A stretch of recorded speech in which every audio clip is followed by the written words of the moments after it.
Hello दोस्तों, स्वागत है आप सभी का। आज के कुंडली में हम रीसेंट कुछ चीजें हुई किन्हीं की जिंदगी में, उसको लेकर चीजों को डिस्कस करेंगे कि अचानक से हादसे जो कि किसी तरीके के हेल्थ को इम्पैक्ट कर जाए, ये कैसे हुए और क्यों ये ड्यूरेशन उस समय, मतलब जो हम दशाओं की जैसे बात कर रहे थे, तो यहाँ पे हम दशा को भी लगाएंगे और उसके साथ साथ जो वर्ष फल की कुंडली है उसको भी कनेक्ट करने की कोशिश करेंगे ताकि हम चीज़ों को और थोड़ा गहराई से समझ सकें। तो चलिए शुरुआत करते हैं आज के कुंडली विश्लेषण की। ये जो कुंडली हमें दिखाई दे रही है ये 5 नंबर से बनी हुई है, यानी कि सिंह लगन की कुंडली है। जो लग्नेश हैं वो इसमें, क्योंकि 1 डिग्री के आसपास का शुरुआती उसमें जन्म हुआ है डिग्री में, इसकी वजह से मघा नक्षत्र, स्वामी हो गए केतु। केतु इस कुंडली में, क्योंकि केतु अपने आप में कोई ग्रह के रूप में तो है नहीं, वो छाया ग्रह के रूप में माने गए, तो वो प्रभाव किसका करते हैं? जिनके साथ बैठे हों उनका, या जिस राशि में बैठे हों उसके स्वामी की तरह। ठीक, यहाँ पे केतु जो हैं, जो मैंने काले रंग से बनाया है वो लगन कुंडली है और इसमें जो लाल रंग से लिखा हुआ ये नवमांशी कुंडली है। तो ओरिजिनली केतु जो बैठे हुए हैं वो बैठे हुए हैं 10वें भाव में, यानी कि जातक जो है कहीं ना कहीं कर्म को लेके हमेशा जुड़ा रहेगा इंसान, कि कुछ ना कुछ काम करते रहना है, पहली कंडीशन। दूसरी कंडीशन ये कि इसका जो स्वामी है शुक्र, वो संबंध बना रहा है आपके 12वें भाव से, इसीलिए यहाँ पे एक कंडीशन दिखाई देती है कि काम करने के लिए बाहर जाया जा सकता है। नवमांश के अंदर यही केतु जो सोचने का ढंग है, ये अष्टम में बैठा है, तो ये 2 चीजों को रिप्रेजेंट करेगा। या तो इंसान बहुत ज्यादा आध्यात्मिक तौर पे हो, या फिर वो अपने आप को अकेला सा रखता हो, क्योंकि 8वें भाव को हमने देखा है एकांतवास, तो नेचर जो है वो थोड़ा सा अपने आप को सबसे काट के रखने वाला हो सकता है। अष्टम भी कहीं ना कहीं बाहर जाके, समंदर पार जाके बसने को दर्शाता है, तो ये 2 चीजें वो माइंडसेट देती हैं, बाहर जाके काम करेंगे और वहां पे सेटल होंगे। तो ये चीजें थी। अब देखिए कि केतु के बाद क्या क्या योग इस कुंडली में बन रहे हैं, इसको समझ लेते हैं। सूर्य का गुरु के साथ आ जाना, फर्स्ट हाउस लॉर्ड है सूर्य खुद, और उनका इस कुंडली में पंचम भाव के स्वामी के साथ आ जाना। पंचम भाव जो है उसे हम कहीं ना कहीं पॉजिटिव त्रिकोण में 2nd नंबर का हाउस मानते हैं, यानी कि सबसे ज्यादा बलवान त्रिकोण होता है नवम, तो उसके बाद होता है आपका पंचम। तो यहाँ पे सूर्य जो है वो गुरु के साथ बैठे हैं, यानी कि 2nd हाईएस्ट पोटेंशियल वाला जो प्लेनेट है जुपिटर, उनसे ब्लेस होके बैठे। लेकिन गुरु यहाँ पे 8वें घर के भी स्वामी बनते हैं, 12 नंबर राशि, क्योंकि 8वें घर में आती। पहली कंडीशन यहाँ पे क्या होगी? विवाह के जो सुख है उनमें देरी या कमी करेंगे। इस वाले हाउस से देखें तो, इस वाले हाउस से देखा जाए तो जो आपका पंचम है वो है बुद्धि, तो बुद्धि को बढ़ाने का प्रयास करेंगे, ठीक है, उसमें नो डाउट। लेकिन यहाँ पे कुछ चुनौतियां आपको वैवाहिक जीवन में इसकी वजह से दिखाई देती है। इस कॉम्बिनेशन को अगर समझा जाए तो गुरु की शुभता सूर्य की तरफ जाएगी, और जो सूर्य है कंपैरेटिवली आपस में दोनों को देखिए, सूर्य है क्रूर ग्रह, गुरु है सौम्य ग्रह। गुरु की सौम्यता सूर्य की तरफ जा रही है, लेकिन सूर्य का जो तेज है, जो प्रकाश है, जो क्रूरता है, वो कहीं ना कहीं गुरु की तरफ जा रही है। इसीलिए गुरु यहाँ पे जब रिजल्ट करेंगे तो सूर्य का रिजल्ट अच्छा हो जाएगा, गुरु का रिजल्ट में चुनौती खड़ी हो जाएगी। ठीक है, जब कभी भी ग्रह साथ में बैठे हो तो ज्यादा शुभ वाला ग्रह अपने साथ बैठे हुए ग्रह को तो शुभ बनाता है, लेकिन उतनी अमाउंट में उसके अंदर दूसरे ग्रह का नेचर समा लेता है। ये पहली कंडीशन थी। दूसरा योग जो है वो यहाँ पर बनता है। यहाँ पे मैंने शनि और मंगल को हरे रंग से बनाया है, क्योंकि इसमें राशि परिवर्तन हो रही है। यहाँ पे हम देखें तो राहु और शनि का साथ आना, इसको लोग मानते हैं कहीं ना कहीं ये दर्शा रहा है पितृदोष के फॉर्मेशन को। दूसरा कि राहु और चंद्रमा भी साथ में आ गए हैं, ठीक है, ये दर्शाता है ऐसी मानसिकताओं को जिसमें कि इंसान बहुत ही ज्यादा सोचने वाला हो सकता है। कई बार हम ऐसे में इतना ज्यादा दिमाग चलाने लगते हैं कि क्रिमिनल मेंटेलिटीज को भी डेवलप कर जाया करते हैं। राहु प्लस चंद्रमा, और यहाँ पे चंद्रमा जो है वो नीच राशिस्थ नजर आते हैं। ये थोड़ा सा ज्यादा प्रॉब्लमेटिक है कि इंसान अपने मन से जो कुछ भी सोचेगा फिर वो एक नेगेटिव थॉट्स को बहुत जल्दी डेवलप करने में सक्षम हो सकता है, और उसको राहु और ज्यादा बढ़ाने का काम करेंगे।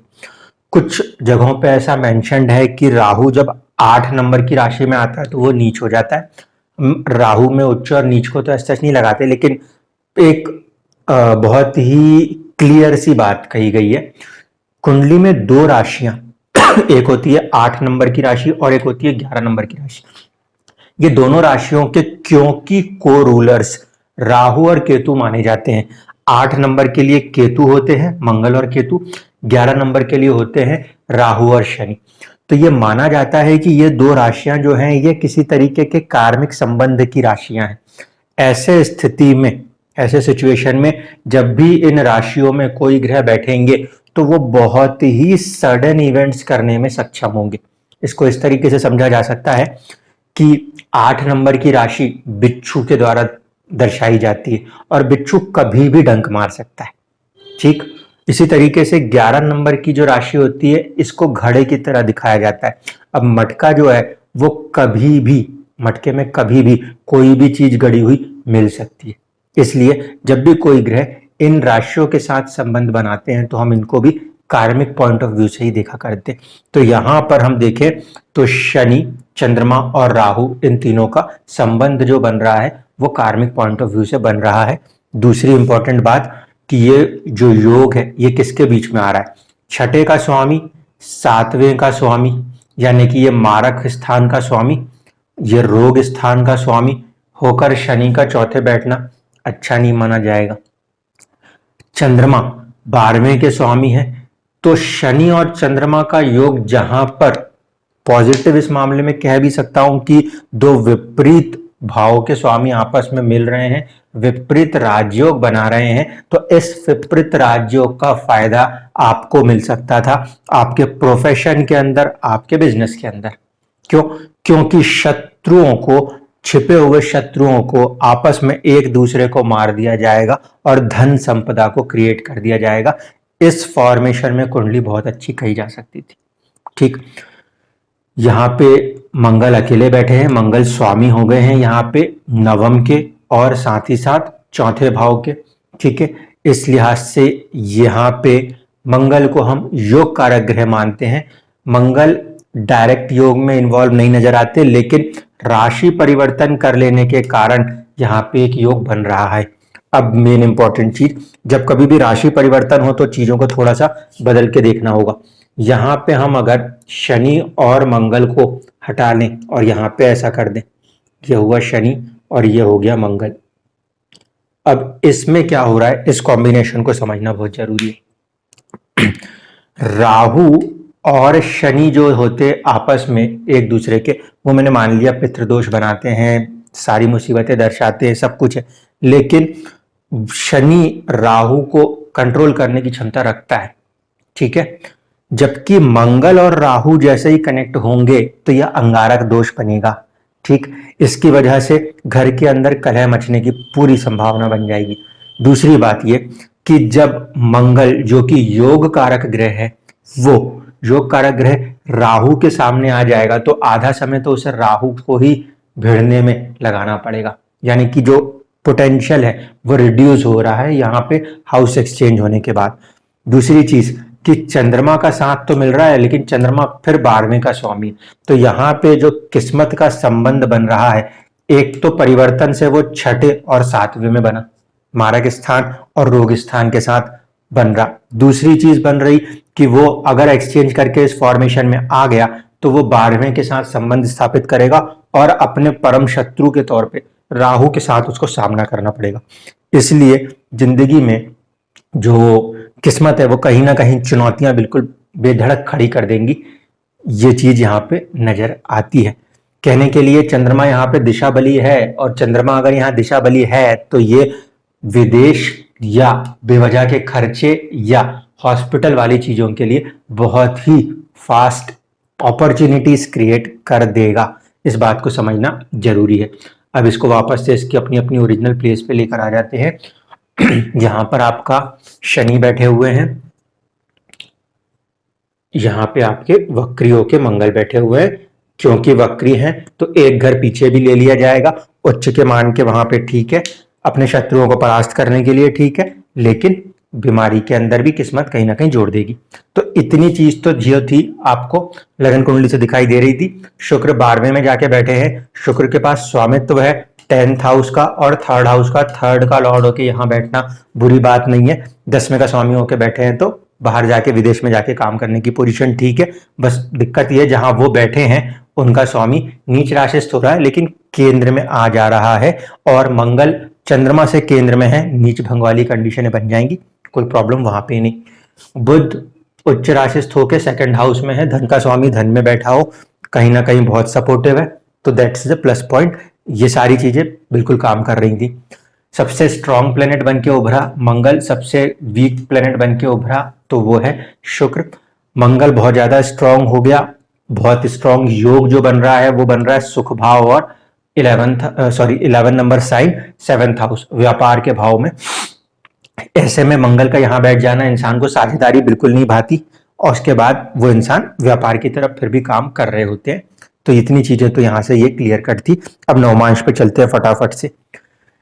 लगन में बैठा हुआ जो सूर्य है वो किस्मत की कुंडली को अगर लगन कुंडली के बराबर कर दूं तो वो बैठा था सुख भाव में, चौथे भाव में। चौथे भाव में सूर्य जैसे ग्रह का, अग्नि तत्व जैसे ग्रह का आना उस भाव में कहीं ना कहीं चुनौतियां दिखाने लगता है। तो यहाँ पे सुख संसाधन के सारे चीजों को तो इंसान अपने लिए बटोर सकता है, लेकिन रिश्तों में प्रॉब्लम्स क्रिएट होने लगती है। दूसरी चीज कि किस्मत की कुंडली में अगर हम देखें सूर्य के बाद गुरु को, तो जो आपके गुरु हैं वो जाके बैठे हुए हैं 3रे भाव में, पराक्रम के भाव में। अब अष्टम का स्वामी जाके पराक्रम के भाव में बैठे, अच्छा बोला जा सकता है, लेकिन कहीं ना कहीं ये थोड़े से वीक हो जाएंगे, क्योंकि ये शुक्र के साथ शुक्र की राशि में है जो उनका परम शत्रु माना जाता है। इस वजह से कुछ चुनौतियां देखने को मिलेंगी, और इसी का प्रभाव इनके सोचने के ढंग के ऊपर पड़ेगा, क्योंकि ये जो है ये किस्मत से किसके साथ कनेक्ट हो गया, शुक्र के साथ। शुक्र मतलब किसी ना किसी फीमेल का प्रभाव सोचने में बहुत ज्यादा प्रभावित कर जाएगा इंसान को, by the luck, by the किस्मत। ठीक है। दूसरी चीज कि पंचम का स्वामी होकर 3रे में बैठने पे गुरु 3rd हाउस के अंदर एक तरीके से अपने आप को असहज महसूस करने लगते हैं, उस वजह से भी परेशानी देखने को मिलेगी। राहु जो हैं जो कि 4th हाउस में बैठे हैं किस्मत से, वो 2nd हाउस में आ रहे हैं, यानी कि मार्केशी प्रभाव लेकर चल रहे हैं बाय लक। केतु को हम अष्टम में देख चुके। चंद्रमा जो है वो किस्मत से कहां पर आ रहा है, वो आ रहा है आपके 7th हाउस में व्यापार के भाव में, तो मन वहां पे लगने की संभावना बन जाती है। मंगल का फॉर्मेशन जो आ रहा है वो आ रहा है कर्म स्थान में, तो सबसे स्ट्रॉन्ग प्लेनेट होने के साथ साथ जब वो कर्म स्थान से जुड़ रहे हैं, इसलिए ऐसा माना जा सकता है कि बहुत ज्यादा जोश के साथ कार्य करने में लगे रह सकते। तो ये तो चीज हो गई ऊपर की कुंडली। अब जो वाक्य है वो ये कि जो 20 तारीख को किसी मशीन में कुछ प्रॉब्लम होना और उसके कारण पैर का कट जाना, अब इस चीज को यहाँ पे कनेक्ट करना है। अब हमारे को बढ़ना है दशाओं की तरफ, और फिर हम इस वाले कंसेप्ट पे आ जाएंगे। उसके पहले जब मैं इस चीज को देख रहा था तो मेरे दिमाग में एक बात यही आ रही थी कि कुंडली तो ठीक है हमें मिल जाती है, लेकिन हमें उसको किस साल क्या होगा इसको निकालने के लिए या तो ताजिक पद्धति यूज करनी होती है, या फिर ईयर वाला जो वर्षफल कुंडली हम उसको देख रहे होते हैं। तो मैंने बहुत पहले भी आपसे कहा था, लगन हमेशा घूम रहा है, दिन के हर 2-2 घंटे पे वो अपने आप को कहीं ना कहीं घुमा रहा होता है। तो इसी तरीके से पर्टिकुलर एक साल के लिए भी इस पर्टिकुलर लगन वाले स्थान पर अलग अलग भाव जो हैं, अलग अलग राशियां आके बैठती हैं और उनका कुछ प्रभाव हमें देखने को मिलता है।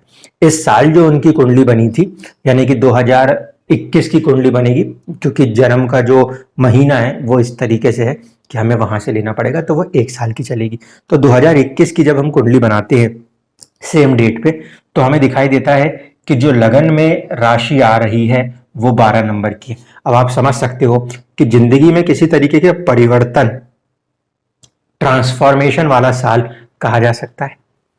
8वें भाव से जुड़ी हुई राशि का संबंध है इस साल जाकर ईयर चार्ट में। ठीक। दूसरी बात कि जो आपका फर्स्ट हाउस था, जो आपकी हेल्थ को दर्शाता था, वो और उसका स्वामी सूर्य दोनों ही जा गए हैं एक्सीडेंट वाले भाव में, छठा। ठीक है, एक्सीडेंट में यहां पे सूर्य खुद बैठे हुए हैं तो शरीर के ऊपर इसके हानि आना ये भी बनता है, क्लियर कट सिचुएशन में बनती है बात। ठीक है, यहां से हम देखें तो राहु केतु की एक्सिस में जो ग्रह फंसा है वो है शनि, और शनि ही पैरों को दर्शाते हैं। तो ये शनि वाला फॉर्मेशन यहां पे ऐसे कनेक्ट करके देखा जा सकता है, एक चीज।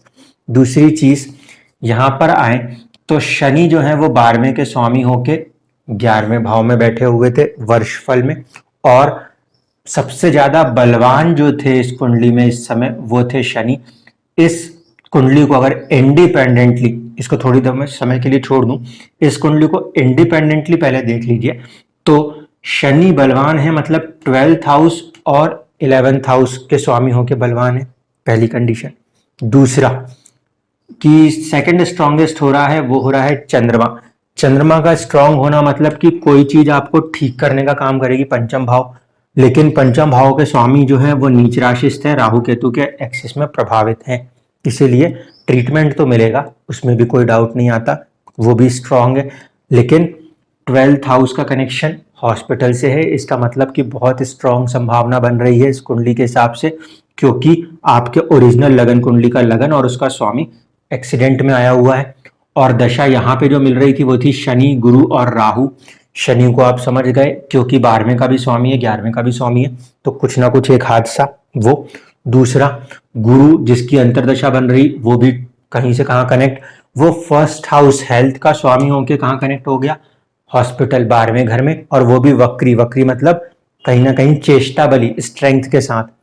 और प्रत्यंतर दशा राहु के साथ चली, राहु जो बैठे हैं वो शुक्र के उसमें बैठे हैं, और शुक्र जो बैठे हैं वो अष्टम में बैठे हैं, फिर किसी तरीके का बड़ा परिवर्तन। तो ये तीनों फॉर्मेशन यहाँ पे इसको इंगित कर रहे थे। अब वर्षफल कुंडली में इतना उलझने के बजाय दोबारा से लगन कुंडली के साथ उसको संबंध करके देख लेते हैं। जब इनका जन्म हुआ उस साल तो मंगल बलवान था, ठीक है, कमजोर था शुक्र, वहां भी ठीक है। लेकिन जिस ईयर में, यानी कि पिछला जो अभी साल गया या अभी जो उनका एक साल चल रहा है 2021 से लेके जब तक उनका अगली जन्म तिथि 2022 की नहीं आती तब तक, उस समय तक शनि बलवान है, चंद्रमा बलवान है। अब यहाँ पे आप लगा के देखिए, चंद्रमा बलवान है इसका मतलब 12th हाउस बलवान है, और शनि बलवान है इसका मतलब है रोग, चोट, एक्सीडेंट और मार्केश वाला आपका 7th हाउस, ये बलवान हो गया। ठीक है, मैं यहाँ पे भाव को इंपॉर्टेंस दे रहा हूं क्योंकि मैं दशा तो इस वाली ही कुंडली से लगाऊंगा, मैं इस वाली कुंडली की दशा को नहीं कहीं पे बोलूंगा। लेकिन हमारे लिए जरूरी है कि हर साल, जैसे आप लोगों से बोला जाता है ना कि इस साल ये वाला स्टोन पहन लीजिए, वो ये एक साल उतार लीजिए, तो कुछ लोग आते हैं वो ना फिर स्टोन उतारते ही नहीं है, पूछ के ही नहीं आते कि भैया कितने समय तक के लिए रेमेडी करनी है। दवाई खा रहे हो आप तो जब तक बीमार हो तभी तक खा रहे हो, ठीक होने के बाद थोड़ी दवाई खाते। वैसे ही जब कभी भी स्टोन्स की रेमेडी होती है तो हाथ जोड़ के अनुरोध है, पूछ लें कि कब तक पहनना है, कब उतार देना है। यहाँ पे हम कोई स्टोन्स उनके पास से ऐसा नहीं मान रहे, लेकिन फिर भी ये एक कॉमन कंडीशन है।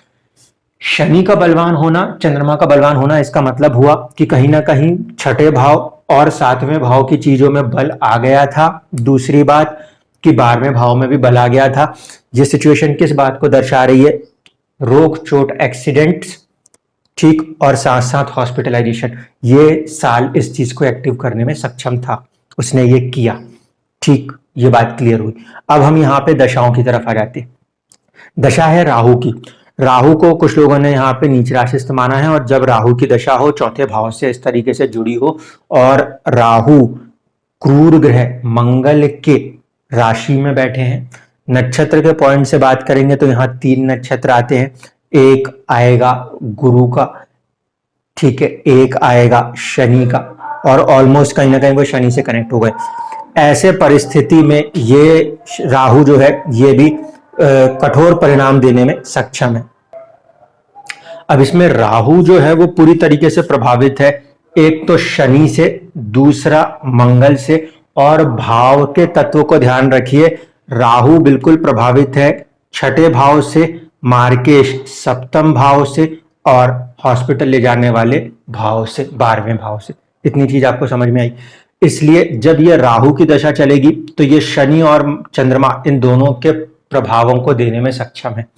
इस वजह से राहु की महादशा में धन का नाश होना, शरीर पे प्रॉब्लम्स आना, ये सारी चीजें बन रही थी पहली कंडीशन, क्योंकि रोग और ये कहीं ना कहीं आपके जो मृत्यु तुल्य कष्ट का भाव है इसको लेके चल रही थी।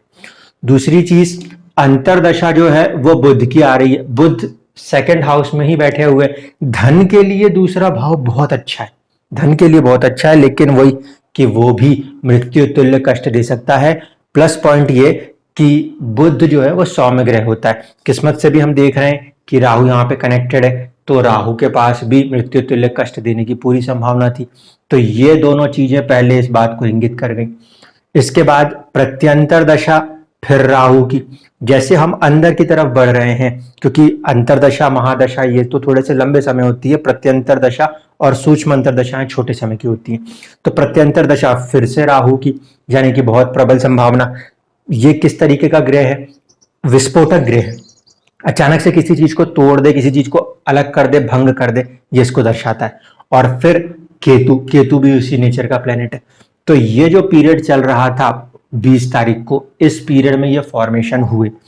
इसको यहाँ पे लेने के साथ साथ आप ये भी समझ सकते हो कि ये जो हमने वर्षफल की कुंडली बनाई उस समय और इस समय के तात्कालिक गोचर में थोड़ा सा प्रभाव है, क्योंकि आज के गोचर की बात करें तो राहु अब यहाँ पे इस भाव के साथ 2 नंबर राशि में नहीं बल्कि 1 नंबर राशि में गोचर कर रहा है, जो कि आप समझिए कि नवमांश की कुंडली में लगन है, नवमांश की कुंडली में लगन है, यानी कि किस्मत की कुंडली जो होती है, जो मैंने कहा था आपकी जो हेल्थ है उसको 50% तो आपका लगन दर्शा रहा है, लेकिन 50% नवमांश भी दर्शाएगा।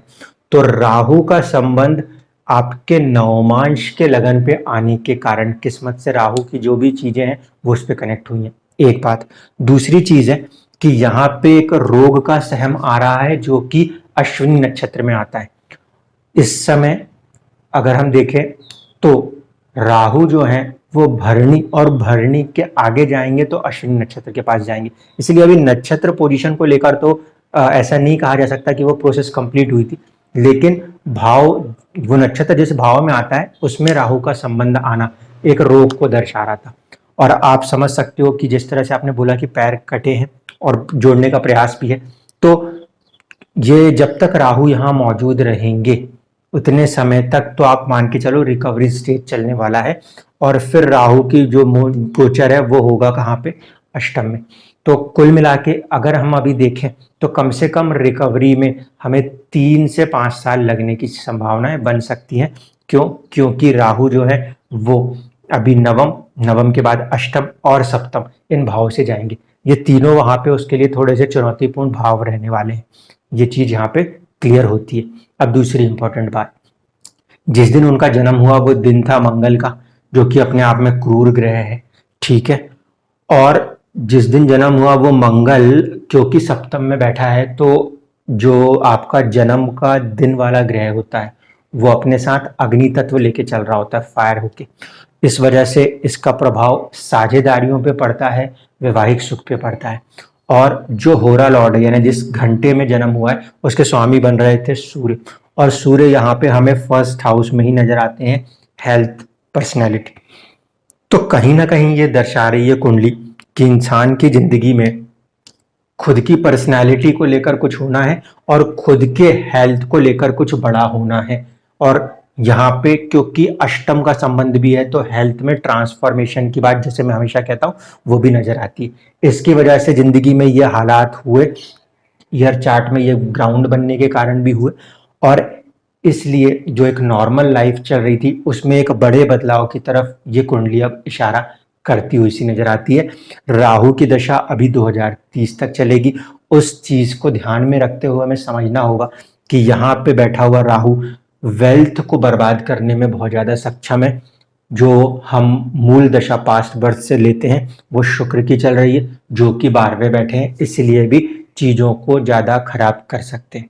कोशिश यहाँ पे ये होनी चाहिए राहु के उपाय को करते हुए शुक्र का उपाय करें, ताकि थॉट प्रोसेस को पॉजिटिव रखें और जितनी भी डैमेज हो रहे हैं उनको रोकने का प्रयास किया जा सके।